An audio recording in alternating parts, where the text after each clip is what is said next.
Pagkamatay ni Sunshine, sinisisi ang ospital sa Japan dahil sa ginawa nito. Barbie, may iligtas pa sana kung ginawa lang ito ng mga doktor sa Japan. Mainit na pinag-uusapan ngayon sa mundo ng Asian entertainment ang mga panibagong detalye na makapagbibigay umano ng linaw sa mabilis at biglaang pagpano ng Taiwanese actress at Meteor Garden leading lady na si Barbie Hsu o mas kilala bilang Sunshine. Matatandaan na una nang naibalita na tinamaan ng trangkaso si Barbie na nauwi sa pulmonya na siyang dahilan ng biglaang pagpanaw nito. Ngunit sa paglabas ng mga bagong detalye sa kanyang pagpanaw, may nakitang hindi tama ang ilang tao sapagkat sunod-sunod na pangyayari bago humantong sa pagpanaw si Barbie. Kabilang na rito ang umunoy kapabayaan ng ilang ospital sa Japan. Kung matatandaan, nagpunta si Barbie at ang kanyang buong pamilya sa Japan para magbakasyon at ipagdiwang ang Chinese New Year. Dumating sila sa Japan noong January 29. Ayon sa isang nagpakilalang tour guide ng pamilya ni Barbie, sa unang araw pa lang nakitaan na umano siya ng sintomas ng ubo at hika. Kaya nanatili umano si Barbie sa hotel sa loob ng 2 araw upang makapagpahinga.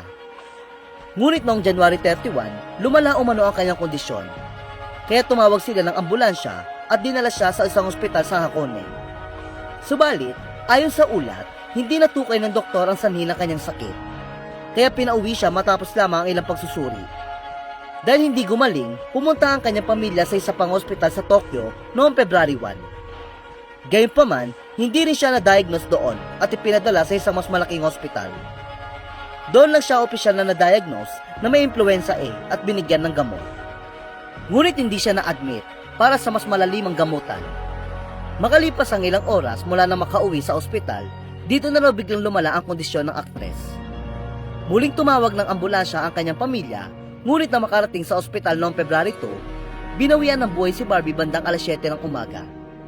Sa kabuuan, 3 ospital ang pinuntahan ni Barbie bago pa siya tuluyang binawian ng buhay. Dahil sa impormasyong ito, kaya naman binatikos sa maraming pas ang ilang ospital sa Japan. Dahil kung naging mabilis umano ang pag-aksyon nila sa kaso ni Barbie at baka nailigtas pa ito. Samantala, ipinaliwanag naman ng isang eksperto na posibleng naging hadlang sa mas mabilis na gamutan ni Barbie ang 2 bagay.